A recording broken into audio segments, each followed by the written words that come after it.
Olá, meus irmãos, a graça e a paz do nosso Senhor Jesus Cristo, a todos vocês. Estamos aqui iniciando mais um momento, Um momento esse de reflexão da palavra do Senhor, momento no qual nos juntamos para refletir, essa série de estudos que estamos fazendo no Evangelho, segundo escreveu o apóstolo João. Então, hoje nós vamos dar seguimento aos nossos estudos. E hoje nós vamos seguir, né, ao terceiro dia, dessa semana maravilhosa, que é a primeira semana do ministério público de Jesus. Por isso eu gostaria, meus irmãos, de convidá-los a abrir suas Bíblias comigo, lá no Evangelho de João, capítulo 1, o capítulo que estamos estudando, Evangelho de João, capítulo 1, a partir do verso 35. É a nossa leitura de hoje. E nós vamos ler do verso 35 até o verso 42. Amém? Entendendo que você já está com sua Bíblia aberta, leamos o texto da palavra de Deus. No dia seguinte, diz o texto, estava João outra vez na companhia de 2 dos seus discípulos. E vendo Jesus passar, disse: Eis o Cordeiro de Deus. Os 2 discípulos, ouvindo dizer isso, seguiram Jesus. E Jesus, voltando-se e vendo que o seguiam, disse-lhes: Que buscais? Disseram-lhe: Rabi, que quer dizer mestre, onde assistes? Respondeu-lhes: Vinde e vede. Foram, pois, e viram onde Jesus estava morando, e ficaram com ele aquele dia, sendo mais ou menos a hora 10ª. Era André, o irmão de Simão Pedro, um dos 2 que tinham ouvido o testemunho de João e seguido Jesus. Ele achou primeiro seu próprio irmão, Simão, a quem disse: Achamos o Messias, que quer dizer Cristo. E o levou a Jesus. Olhando Jesus para ele, disse: Tu és Simão, o filho de João. Tu serás chamado Cefas, que quer dizer Pedro.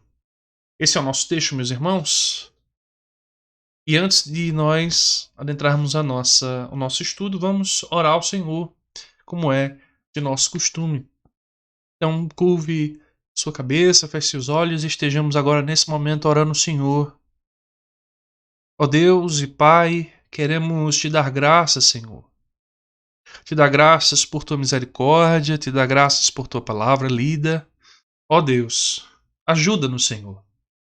Ajuda-nos a compreender da porção da tua palavra. Dá-nos do teu conhecimento, do teu entendimento, Senhor. Ajuda-nos, ó Deus, por meio do teu Santo Espírito, a nos iluminar. Ó Deus, é assim que nós oramos a Ti, em nome do Teu Filho amado Jesus Cristo. Amém. Amém, meus irmãos. Como eu disse, nós estamos aqui no terceiro dia, dessa semana. Lembremos, o nosso autor, o evangelista João, está narrando toda uma semana. E essa semana é certamente semana maravilhosa para o nosso autor, como nós veremos. E aqui ele segue dia a dia, aqui nós estamos no terceiro dia.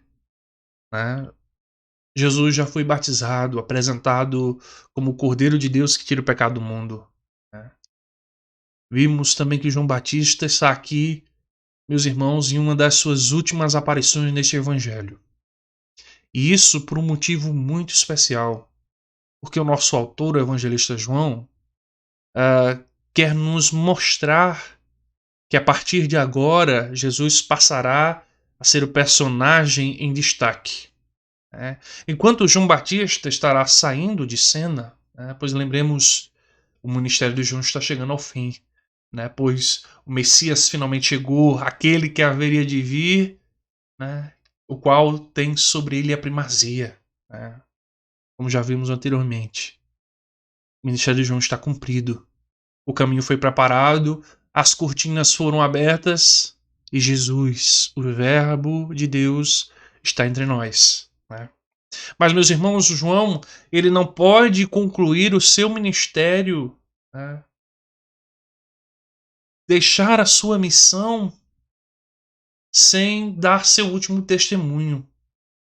No verso 35, meus irmãos, que nós acabamos de ler, vemos que pela primeira vez é citado que João está com dois de seus discípulos, né? Apesar de que o texto diz que outra vez, né? Esse outra vez aqui, meus irmãos, pode indicar duas coisas, né? A primeira delas é que esses discípulos sempre estiveram ao lado de João, mas aqui nesse momento específico eles são citados, né? E por um motivo, como nós veremos, muito óbvio. Ou o texto está se referindo, né, quando diz outra vez, acerca do testemunho de João, porque João aqui vai reanunciar aquilo que ele já havia dito no dia anterior. Né? Mas as duas hipóteses não se invalidam, né? Porque de fato esses discípulos poderiam estar com João o tempo todo. Né? É de extremo costume que os discípulos andassem em volta do seu mestre, né? Para que tanto pudessem aprender como auxiliá-lo de alguma forma. Então, possivelmente, estes dois discípulos, né, estavam com ele durante a sua confissão perante os enviados dos fariseus, né, que nós lemos dos versos 19 ao verso 28. É bem possível também, meus irmãos, que eles tivessem ouvido sobre o Cordeiro de Deus que tira o pecado do mundo no dia anterior, né, ao qual nós lemos lá no verso 29. Ou também é possível que eles estivessem com João durante o batismo de Jesus. Né? Ou, pelo menos, ouviram acerca do testemunho, acerca da descida do Espírito Santo, aquilo que comprovaria, seria a marca, né, o selo comprovatório da presença do Messias, do Cristo. Então, o que é certo, meus irmãos, que a este ponto seria praticamente impossível que estes homens, que estes discípulos não tivessem nenhum tipo de conhecimento acerca de Jesus. Seria muito difícil. Mas o que é interessante aqui nesse texto, meus irmãos, é que até este momento não houve nenhuma intenção destes discípulos por buscar Jesus. Né? Isso, meus irmãos, pode ser decorrente acerca de uma desconfiança inicial. Né? É muito provável que de um primeiro ouvir, né, esses discípulos possuíssem uma certa desconfiança, não estivessem muito certos acerca de quem finalmente era Jesus. Né? E também existe o fator de apego ao seu mestre. Né? Lembremos que havia um burburinho, né, acerca de que João fosse o Messias, né, ou que fosse uma das figuras escatológicas do Antigo Testamento. Então essa ideia ainda estava meio entranhada nos pensamentos desses irmãos, aparentemente. Né? Mas lembremos que João faz de tudo para desencorajar essa ideia. Né? João em nenhum momento vai reforçar esse pensamento, muito pelo contrário, como nós já vimos. Né? Ele diz, eu não sou o Cristo. Ele deixa isso muito claro. Né? Eu não sou o Cristo. Mas ainda assim haviam esses questionamentos. Né? E João, meus irmãos, não só desconsidera essa ideia, como passa agora a conduzir estes que eram inicialmente seus discípulos para o verdadeiro Cristo. Pois essa é a missão de João. Não ser a luz, né, como diz o verso 8, mas testificar acerca da verdadeira luz que agora nós descobrimos, né, que é Cristo, que é Jesus, que é o Cristo Jesus. Ele, Jesus, é o Verbo vivo que desceu do céu. O Verbo de Deus que agora tabernaculou entre nós, que está entre nós, que pode ser conhecido e pode ser visto, né? Entendendo o nosso contexto temporal, né? Hoje nós podemos conhecer Jesus pela fé, pela sua palavra. Mas aqueles homens foram privilegiados, pois eles puderam conhecer Jesus de fato, né? Em carne, melhor dizendo. Né? Em carne e osso, como diz o ditado. E, meus irmãos, podemos ver aqui, nesse texto que lemos, a fidelidade de João.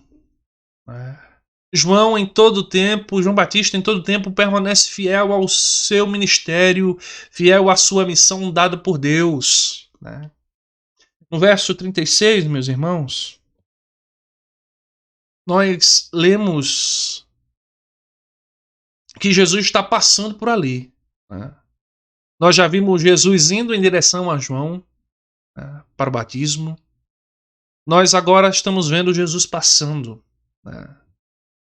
Jesus está ali passando, Jesus está ali nesse momento se preparando para o seu ministério. São os momentos iniciais, né? Digamos pré-ministério público, digamos assim. Jesus está nos seus preparativos. E nesse momento que Jesus está passando, João parece perceber que aquele momento é um momento propício para reafirmar aquela grande verdade sobre aquele homem chamado Jesus. Imaginem que João está ali com seus 2 discípulos, talvez os discípulos mais próximos de João. E ele vê Jesus passando. Né? E ele percebe que a sua primeira invocação, sua primeira declaração não causa tanto impacto, mas ele persiste na pregação da sua mensagem. Né? E, meus irmãos, ainda que nós suponhamos que aqueles homens não tivessem ouvido a primeira confissão, né, de João. João sabe que estes discípulos devem seguir aquele que verdadeiramente é o Cristo, verdadeiramente é o Messias. Né? João era apenas aquele que prepararia o caminho, a voz que grita no deserto. Mas agora o Messias estava ali. Então, João é compelido a levar esses homens a buscar Jesus, porque Jesus de fato é o Messias. E João mantém o seu discurso do dia anterior. Ele diz: eis o Cordeiro de Deus. E como já me referi antes, meus irmãos, no nosso estudos passados, não sabemos ao certo se esses discípulos estavam no dia anterior, né? O texto não deixa isso bem claro. Nós não sabemos se eles ouviram o testemunho de João, ou se de fato Jesus estava naquele momento específico no qual João diz: eis o Cordeiro de Deus, que tira o pecado do mundo. Todavia, meus irmãos, aqui ele finalmente está apontando para Jesus, não há dúvidas. O texto é claro, Jesus está passando por ali e João aponta para Jesus, indicando para esses homens o verdadeiro caminho. Em outras palavras, João está dizendo: eu não sou o caminho. Eu não sou o caminho. Eu sou apenas o faxineiro que está limpando o caminho. Eu sou apenas um servente, mas o caminho verdadeiro é aquele homem. Ele é o caminho. E o que sabemos, meus irmãos, de certo é que esta mensagem causou-lhes um impulso irresistível de partir deste momento e seguir a Jesus. E como já contamos anteriormente sobre a simbologia do Cordeiro, precisamos, meus irmãos, apenas revisar, né, e pensar que João condensa aqui a sua confissão anterior. Né? No primeiro momento, no dia anterior, João havia dito: eis o Cordeiro de Deus que tira o pecado do mundo. Agora ele diz: eis o Cordeiro de Deus. Ele está condensando aqui toda a sua mensagem anterior. Pois, meus irmãos, somente o símbolo do cordeiro já por si só carrega todo o peso da obra sacrificial do Messias.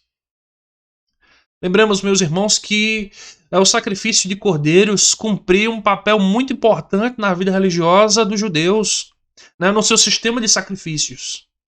Quando João Batista se referiu a Jesus como Cordeiro de Deus, aqui no verso 36, os dois discípulos provavelmente pensaram imediatamente em um dos seus vários sacrifícios importantes. Com a época da Páscoa judaica se aproximando, provavelmente o primeiro pensamento foi o sacrifício do Cordeiro Pascual, né? Essa ideia estava muito bem avivada naquele ponto específico e talvez João estava pensando nisso quando fez tal declaração. Porque naquele momento as pessoas poderiam compreender de maneira mais fácil, de maneira mais clara. A festa da Páscoa era uma das mais importantes festas judaicas e uma celebração em memória de quando Deus livrou os israelitas da escravidão do Egito. Na verdade, meus irmãos, o sacrifício do cordeiro da Páscoa e o processo de marcar com sangue nas ombreiras e vergas da porta das casas para o anjo da morte passar, e ali as pessoas que estavam cobertas pelo sangue eram livradas. É um dos mais lindos retratos do trabalho expiatório de Cristo na cruz, né? Um ato de Cristo, aquela ação no Êxodo ganha um peso maior.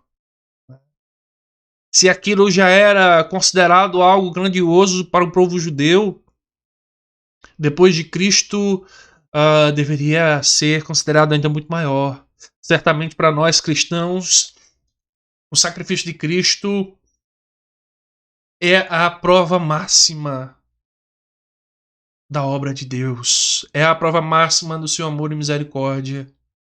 E para aqueles homens, certamente, foi algo maravilhoso compreender finalmente. E, meus irmãos, no verso 37, vemos que esta aparente e simples afirmação fez com que estes homens não tivessem nenhuma outra reação senão segui-lo. Vejam, não há nenhum tipo de questionamento. Há apenas um seguir. Percebam, meus irmãos, que não há também uma despedida, né? Apenas um desligamento aparentemente frio.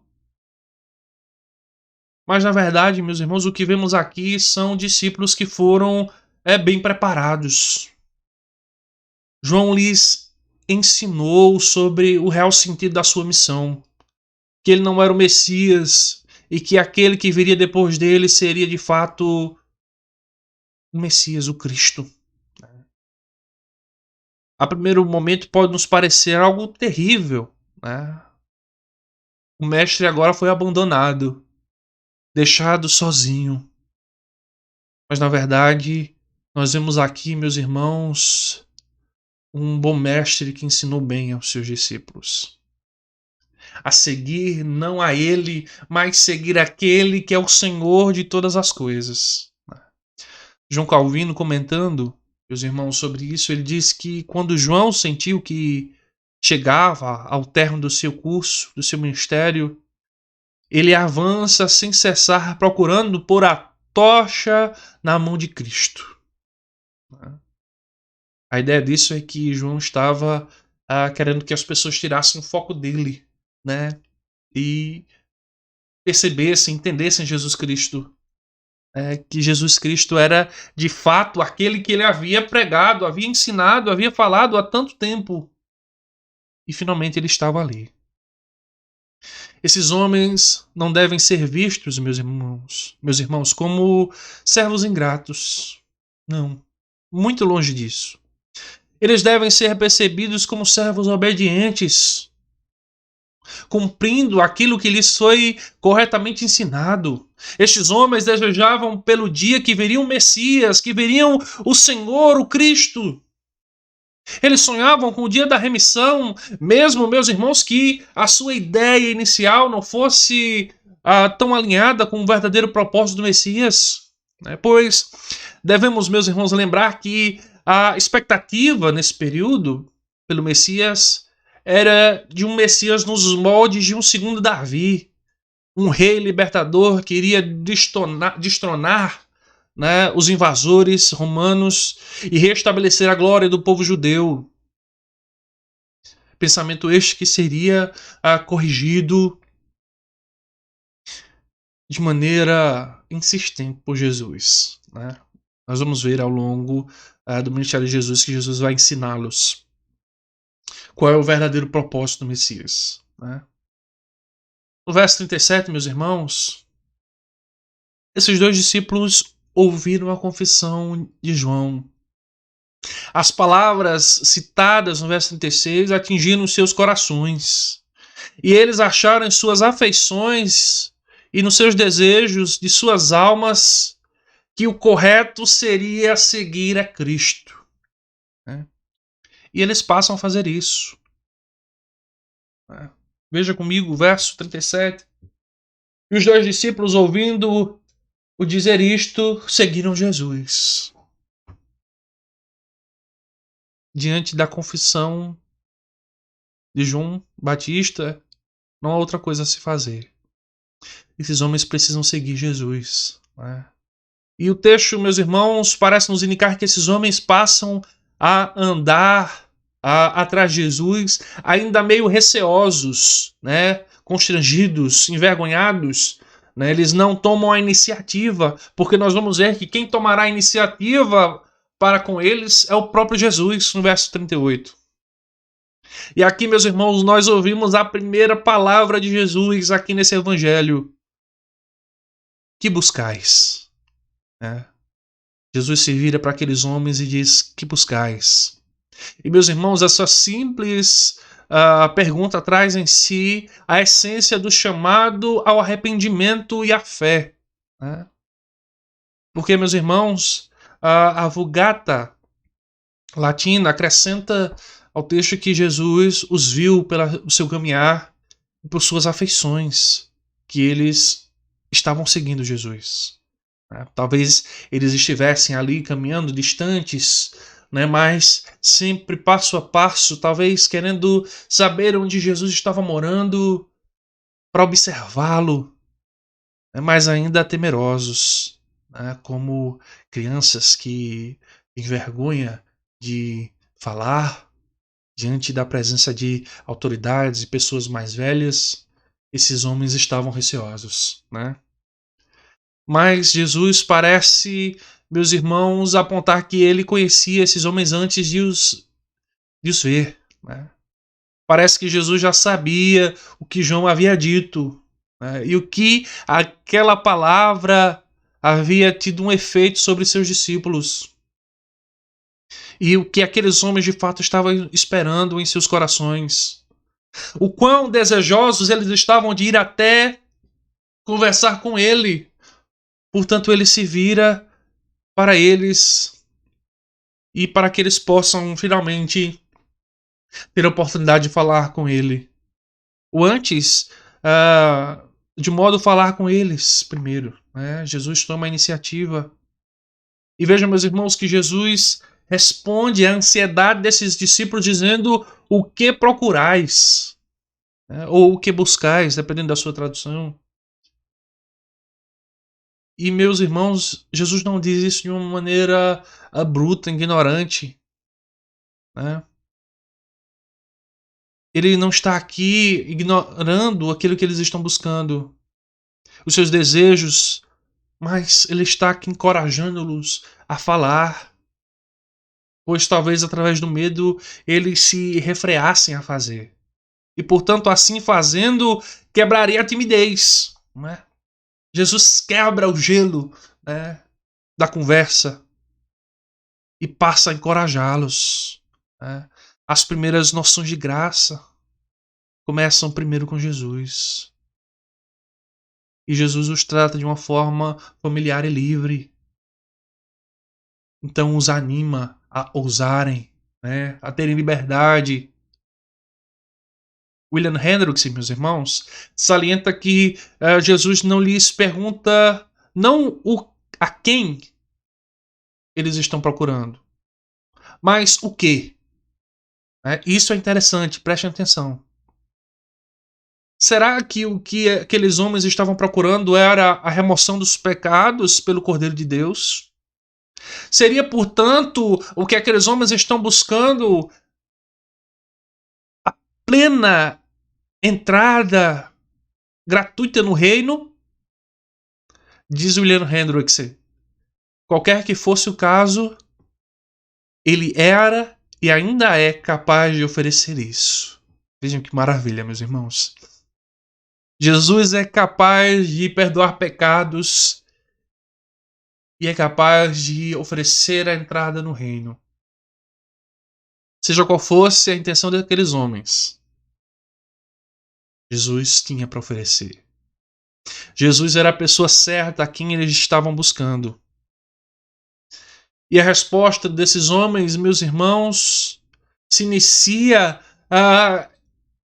chamando de Rabi, que quer dizer mestre. Vejam que talvez eles ainda se utilizem da tratativa com a qual eles tratavam o João Batista, dizendo mestre. E de fato, o título Rabi é um dos títulos que começava agora a estar sendo muito utilizado entre os judeus, a quem eles davam aos seus doutores, aos seus célebres senhores da lei. E esses discípulos de João estão observando a forma magnífica que o mestre deles havia falado sobre Jesus.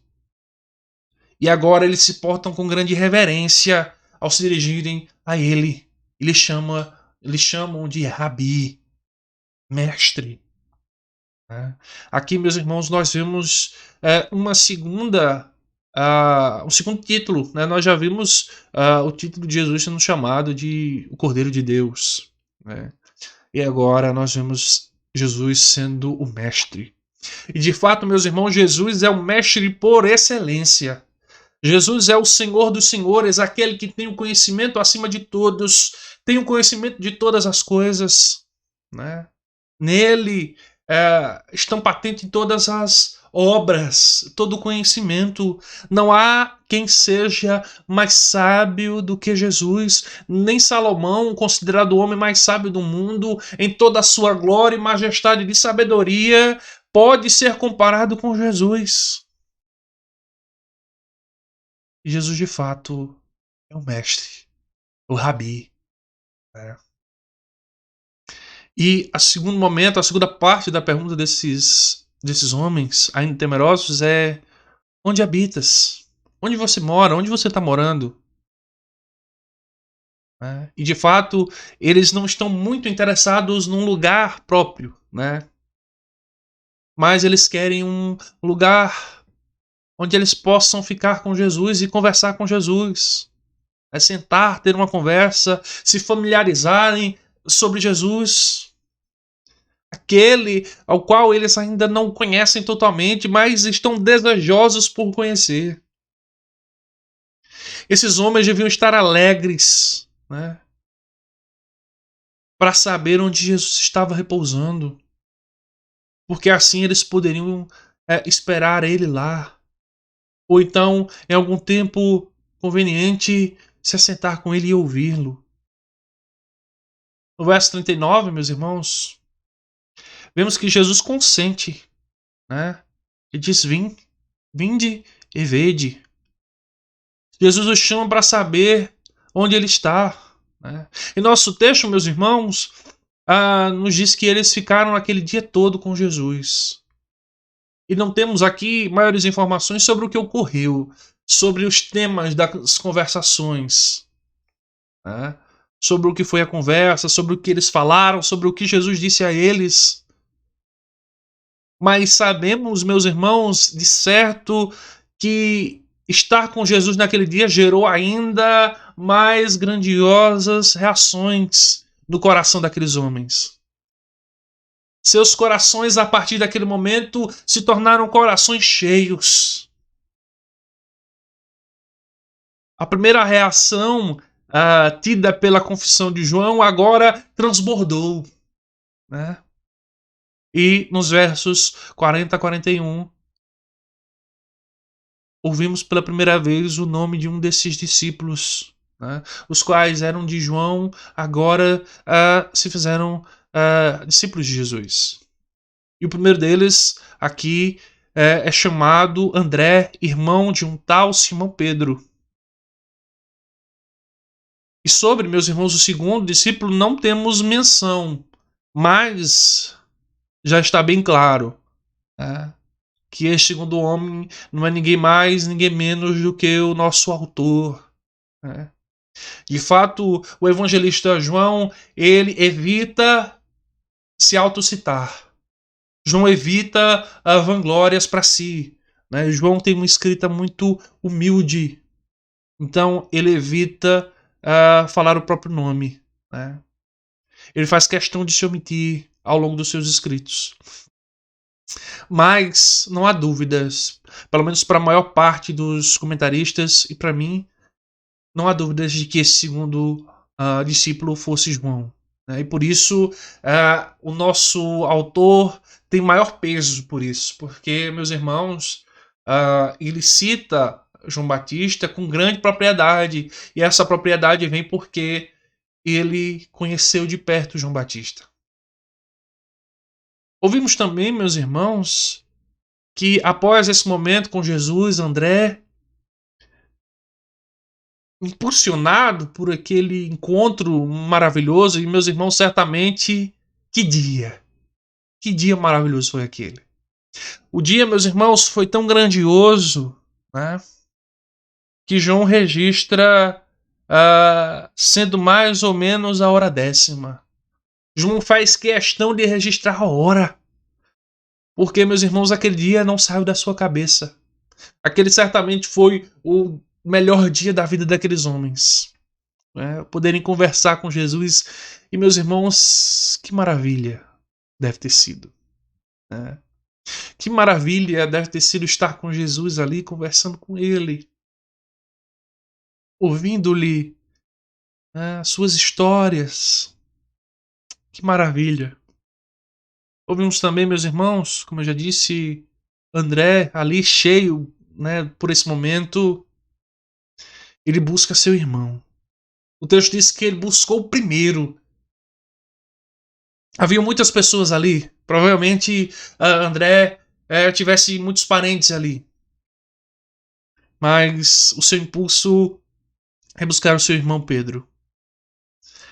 A intenção dele é transportar a sua alegria, o seu êxtase para o seu irmão.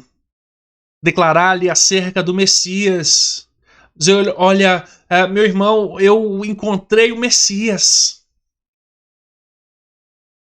Vejam, meus irmãos, não há mais dúvidas no coração de André. Assim como certamente não havia mais dúvidas no coração do evangelista João. Jesus era o Messias. Vejam que aquela conversa transbordou a tal ponto o coração desses irmãos que eles não tiveram mais dúvidas. Houve uma clareza naquele momento. Jesus é o Messias. E por isso André passa a buscar seu irmão. E nós vemos que Pedro, ao ouvir isso, ele vai até Jesus. Aí nós vemos aqui no verso 42, meus irmãos, o encontro de Jesus com Pedro. Leia comigo. E o levou a Jesus, olhando Jesus para ele, disse: Tu és Simão, o filho de João. Tu serás chamado Cefas, que quer dizer Pedro. Jesus já rebate um grande impacto para Pedro, dizendo: Olha, eu sei quem você é. Eu conheço a sua vida. E por isso eu vou te dar um novo nome. Né?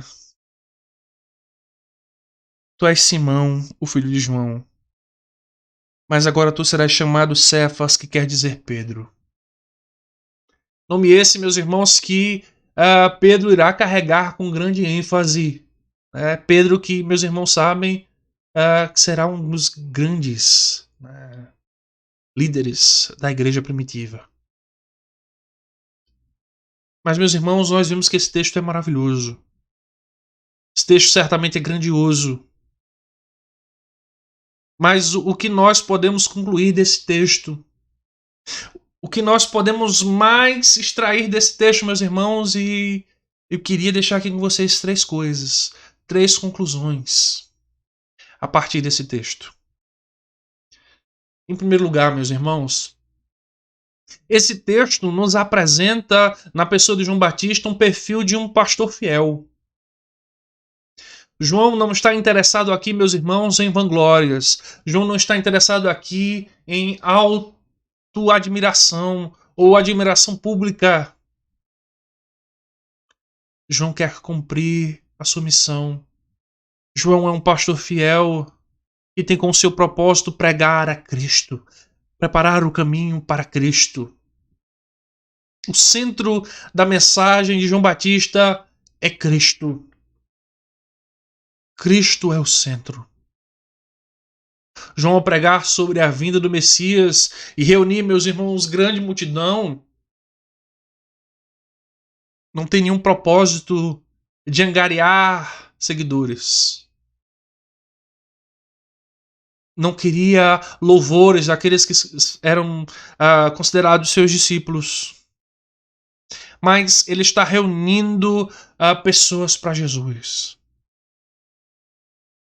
Ele não quer ser aquele que irá ser seguido por grandes multidões, mas ele quer apontar para o verdadeiro Cristo, para Jesus, que é o verdadeiro caminho. E vejam, meus irmãos, não há tristezas no coração de João por ver os seus discípulos seguindo Jesus e o deixando para trás. Pois, na verdade, meus irmãos, a sua missão está sendo cumprida. Sua missão está fielmente sendo realizada. O Senhor Deus vocacionou, meus irmãos pastores, não para serem coaches, motivacionais, humoristas, stand-uppers, charlatões, vendilhões da fé. Deus não chamou os pastores para isso. Deus chamou os pastores para pregarem fielmente as Escrituras. E se um pastor, meus irmãos, não está pregando fielmente a palavra de Deus, ele não passa de um enganador. Ele não passa de um falso profeta. Se a pregação não me conduz a Cristo, então, meus irmãos, há um erro. Se o propósito do ministério pastoral não é conduzir pessoas não a si próprio, mas a Cristo, então nós temos errado. Se o propósito da nossa pregação não é angariar vidas para Cristo e levá-los a Jesus, para que eles entendam que eles precisam seguir Jesus e não a nós, então nós temos pecado e precisamos nos corrigir. Às vezes, meus irmãos, há frustrações. Saibam disso, pastores também se frustram, pastores também se entristecem. Há tristezas por, às vezes, não ver a igreja cheia, por não ver os irmãos empenhados. Isso, de fato, causa muita tristeza, meus irmãos, mas se o nosso ministério for levar as pessoas a Cristo e as pessoas estiverem sendo conduzidas a Cristo, não importa se a igreja está cheia. Precisamos sempre nos lembrar disso. A nossa missão é levar as pessoas a Cristo, a que elas compreendam que elas precisam se arrepender dos seus pecados e seguir a Cristo. Em segundo lugar, meus irmãos, esse texto também nos mostra haver um mover muito peculiar. Há uma bênção, um benefício, se você preferir, para aqueles que recebem as boas novas, para aquele coração fértil onde a boa semente cria raízes profundas. E esse sentimento, meus irmãos, é o sentimento de anunciar para outros. É de levar para outros as boas novas que eles receberam. Assim como a mulher samaritana que, ao se encontrar com Jesus, abandonou seus cântaros e voltou à sua cidade e passou a chamar as pessoas para verem Jesus. E da mesma forma, meus irmãos, André está com Jesus, fez com que a sua vida fosse transbordada a tal ponto que ele quer compartilhar isso com uma pessoa que provavelmente ele mais ama, seu irmão. A alegria que André está sentindo, meus irmãos, quer ser compartilhada. André quer compartilhar a alegria de ter encontrado Jesus, o Messias. Ele sai dessa conversa totalmente convicto de que aquele homem é Jesus. O Jesus é o Messias, melhor dizendo. Isso não faz lembrar, essa alegria de André, meus irmãos, nos faz lembrar da parábola da dracma perdida, né? Lá em Lucas 15. Daquela mulher que fica tão feliz em encontrar a sua dracma, que chama as suas amigas, os seus vizinhos e comemora e se alegra com eles. E André faz o mesmo. André encontrou o maior tesouro e agora ele quer repartir desse tesouro com seu irmão. Ele quer repartir dessa alegria maravilhosa com seu irmão amado. E em terceiro e último lugar, meus irmãos, esse texto nos mostra que o único meio pelo qual atrairemos pessoas a Jesus é pela pregação perseverante do Evangelho, perseverante das verdades bíblicas. João, meus irmãos, pregou de maneira perseverante sobre Cristo. Nós vimos ao longo de todo o prólogo, ao longo das suas confissões, que o foco da sua mensagem foi anunciar o Cristo. Porém, as suas primeiras confissões não resultaram em nenhuma reação firme, até que seus discípulos foram atraídos de forma irresistível até Jesus. André e João, ao ouvir Jesus, também foram movidos. André se move a falar com seu irmão. Às vezes, meus irmãos, nós precisamos pregar o Evangelho mais de uma vez. E persistir, e persistir. Como diz Paulo ao seu filho na fé Timóteo, lá em 2 Timóteo 4:2. Prega a palavra, insta, quer seja oportuno, quer não, corrige, repreende, exorta com toda longanimidade e doutrina. Em outras palavras, meus irmãos, a pregação a pregação fiel das Escrituras, melhor dizendo, nos apresenta a Cristo. Nos apresenta a Jesus. E se isso não acontece, o que está sendo pregado não é o Evangelho de Jesus Cristo, é outro Evangelho. E como diz Paulo, é anátema. É maldito. Essa felicidade, meus irmãos, essa palavra precisa ser renovada em nossos corações. Nós precisamos ser movidos a buscar esses propósitos e ouvir um verdadeiro evangelho, um evangelho que nos edifica, que nos apresenta Jesus, um evangelho que nos enche de alegria. E nós precisamos orar, meus irmãos, porque sim, há momentos de tristeza, sim, há momentos de frieza e de depressão espiritual, mas, meus irmãos, precisamos orar para que o evangelho de Deus nos encha a tal ponto que sintamos desejo de espalhá-lo. Como foram nos nossos primeiros dias de conversão, desejosos por estar na presença do Senhor, desejosos por anunciar Jesus. De fato, meus irmãos, precisamos desse avivamento, dessa alegria renovada em nossos corações. Por isso precisamos buscar Jesus. Se você que está me ouvindo nesse momento ainda não tem a alegria do Evangelho na sua vida, ainda não tem Jesus como seu único Senhor e Salvador, se arrependa dos seus pecados e busque a Jesus. Busque a palavra do Senhor, busque conhecer Jesus, busque boas pregações, busque uma igreja que seja fielmente apegada à palavra do Senhor, busque pastores que preguem a verdade bíblica e não ao egocentrismo, não à autoajuda. Você precisa de Jesus Cristo, você precisa se arrepender dos seus pecados. Por isso, busque a Jesus. E se você, meu irmão e minha irmã que está me ouvindo agora, me assistindo, está distante dos caminhos do Senhor, corrija os seus passos e volte-se para o Senhor. O Senhor certamente nos dirá, né, se virando para nós, como fez com João e com André, o que buscais? E certamente o Senhor estará totalmente disponível para nós. Diz a palavra, o que busca, se achará.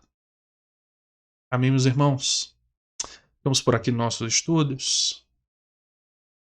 E estaremos aqui reunidos na próxima semana, se assim o nosso bom Deus nos permitir. Amém? Vamos orar ao Senhor. Santo Deus e eterno Pai, pedimos da Tua graça e da Tua misericórdia, Senhor, mais uma vez.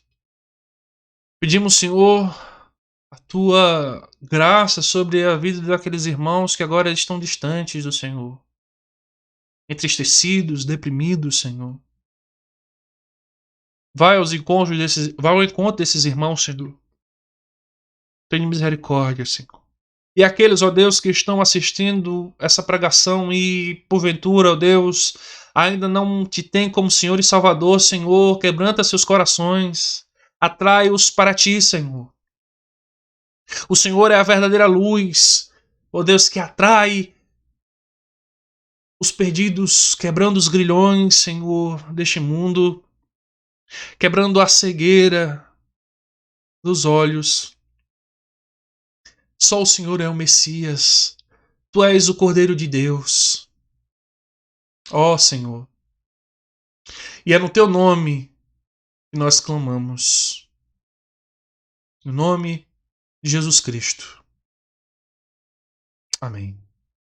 Amém, meus irmãos. Que Deus te abençoe. E que você possa estar aqui na próxima semana. Amém? Até lá.